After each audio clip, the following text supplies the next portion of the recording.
guess what I got wrong? I've built this Frankenstein's atom, right? Frankenstein's monster, and I'm hoping that nothing will drop, and I try to clamp everything as much as I can in order to find out whether you're being sort of lied to. I worked in marketing for long enough to know what you can get away with. All three of these claim to have improvements over the previous generation in terms of low light, and I've got a feeling that it's 3 different sensors, 3 different approaches, some software aided, some stabilized by pixel, some stabilized by gimbal.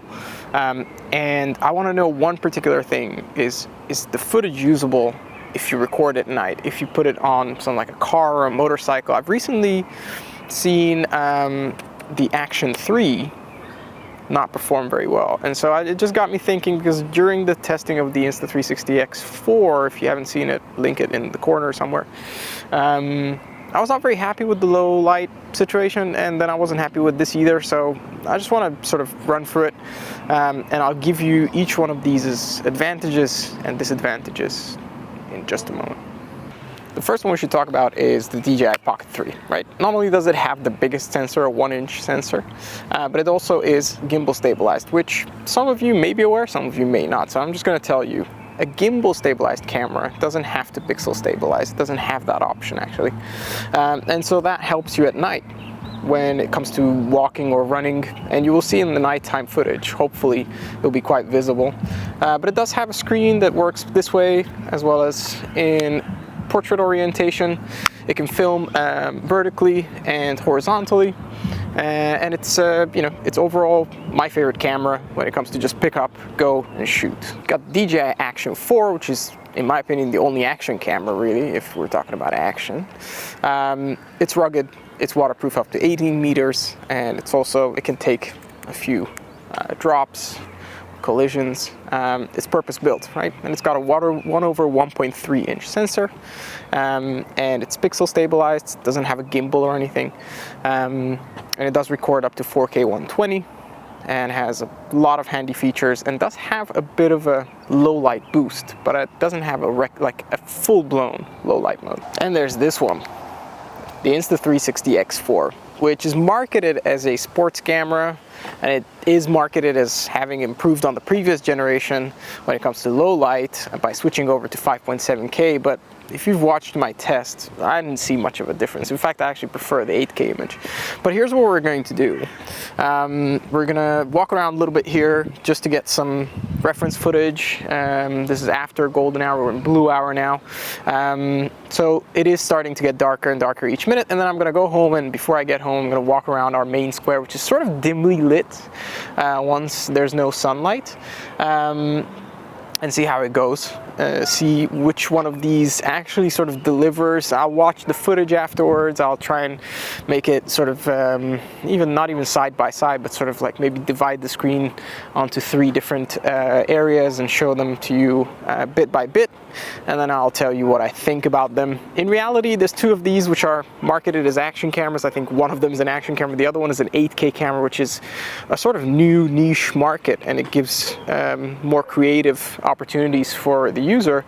And then there's one which actually is a physical advantage. It has a gimbal, it has a larger sensor, but it isn't an action camera. But I want to use all of them. And what sparked this idea in my head is that I used all 3 of them at the same time, and 2 of them I was not happy with the footage. And these are supposed to be good, and they're marketed very heavily to be better at low light than their previous generations, their previous iterations, and I'm not sure they all deliver. I think one of them delivers. So, hey, prove me wrong, right? Cool.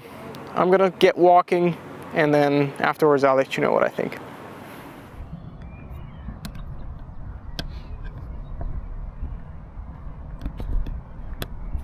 Okay, so we're gonna start walking. I'm gonna hold this weird creature that I made, and all of these are their sort of ideal full auto version.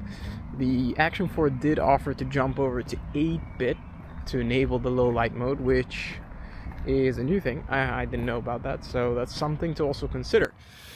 Okay, so the audio is the straight audio from all three of those devices. I haven't got an external mic connected, but worth knowing that all three of these work wirelessly with the DJI Mic 2 system if you have it.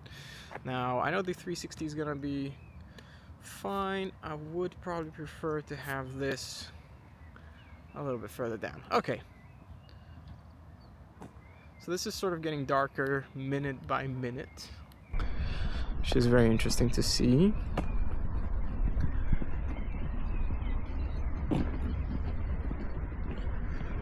Obviously I can't really see this on these tiny like 2-inch screens, what the color temperature is going to be like. But all three of these are relatively okay with auto white balance, so something to keep in mind. I'm just walking at a normal pace. I'm not gimbal walking, I'm not hopping, I'm not running. I actually could run a little bit. Alright, ready? 1, 2, 3.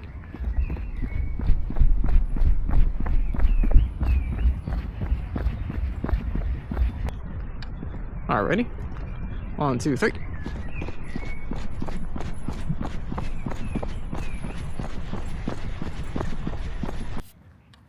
Alright, ready?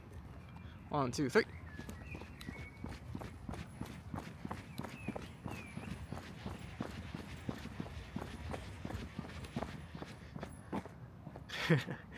That would be interesting. Those poor people there with the dogs seeing me run towards them with 3 cameras.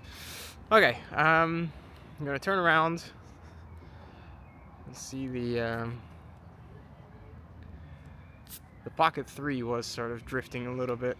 I don't want the X4 to be in the frame.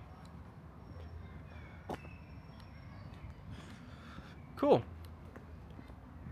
In this case, I'm gonna drive home, and by that time it should be completely dark, so let's continue from there on.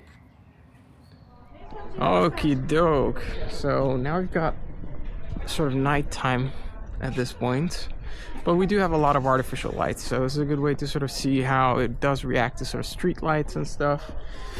Now this is where I've enabled all the camera features that refer to low light. So on the Action 4 you've got the low light enhancement, which does switch over to 8-bit, so we will lose some color, but okay, it's not a cinema camera, it's an action camera, so that's fine. On the Pocket 3 we've got low light mode enabled, which means there's no log footage, it's just full auto, and it does its own noise reduction based on the chip that's inside. And then on the Insta360 it recommends that you switch over to 5.7K, which we've done so. All of the other settings are full auto, so we'll see sort of what the cameras are capable of based on what the manufacturer came up with in the latest iteration. So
and this is now as flat of a color profile on all three of them, so D-Log M on both DJIs and the flat color profile on the Insta360.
Now this is super low light.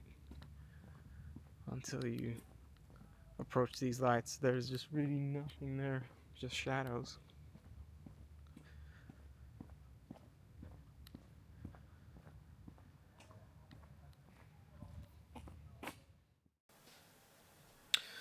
So I'm sitting in front of the computer now, having looked at and edited the different videos that you just saw.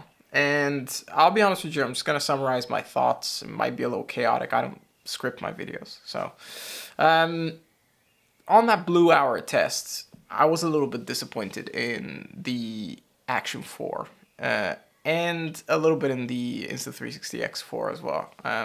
It's already a little bit noisy, and if you look at the running footage, that's why I played it back, so you can actually see what a gimbal stabilized camera has as an advantage. It's those little micro vibrations each time you jump or you run or whatever you do. That was already visible in the daytime part, relatively daytime part if we want to say. At nighttime, that was even more visible, and that's understandable and that's fine. But you're in a bit of a conundrum in 2024. You got the Pocket 3, which is not an action camera. You've got the X4, which is a 360 camera.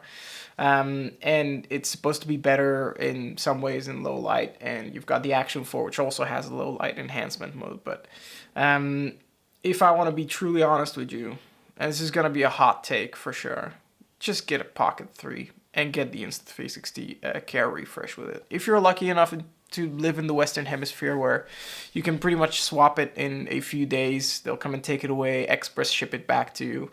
I'm going to put some footage on the screen now, but the difference between, let's say, the X4 and the Pocket 3 when it comes to, filming a motorcycle, which is what I was doing. In fact, I haven't got the DJI Action footage because I was so enraged by what I saw. I just deleted it. I just thought, I could use the space on my computer. So I can't find it. Maybe I have it on a backup hard drive, but yeah, it's a huge difference. And so if you want to film something at night and you want to make sure that the quality of it is good and it's not just for documentary purposes, then yeah, you're better off choosing something like the Pocket 3. Or if it's just for low light, even the Insta360 Ace Pro is better than the X4 and the Action 4. But the Ace Pro has a whole other bunch of issues up its sleeve, so I personally wouldn't spend money on. So that's the situation. If we go one by one, I personally use just the standard mode in the Pocket 3 because the low light mode adds a lot of digital sharpening, which is not very nice, but it is welcome that it has a dedicated low light mode. The Action 4 8-bit is not passable in 2024. So just either wait for the Action 5 or just use the standard mode and try and get as much out of D-Log M that you can. And the X4, the flat color profile does seem better, but color-wise, I was not happy with what I got. And trust me, I spent a valuable amount of time trying to get something out of that color profile. So yeah, that's my hot take. I hope you like this video. If you have your own thoughts, please do let me know. Pop it in the comments below. It's a bit of a tough spot to be in if you want to film action stuff at night, but yeah, I'd personally just get an Action 3. I'd personally just get a Pocket 3 with DJI Care Refresh or some sort of quick express turnaround extended warranty service that you have in your region, because you're better off filming something that's quality than to get crappy footage. But if you want to do something in the water, I'll be honest with you, neither of these three cameras are going to do well underwater. The X4 is going to struggle with the stitching, no matter what you do, even in the dive case. The Action 4 is okay, and it does have a dedicated sensor in the O to give you better color contrast underwater. The Pocket 3, do not go near water with it. It's not waterproof. It's not water resistant in any way. So you're shot, really. You want to get good water footage, put your camera in a dedicated professional dive housing. That's all I can tell you. All right, well, I've got a few more videos lined up, so if you're into cameras, if you're into cars, drones, then yeah, You know where to find me. Subscribe, and I'll see you in the next one.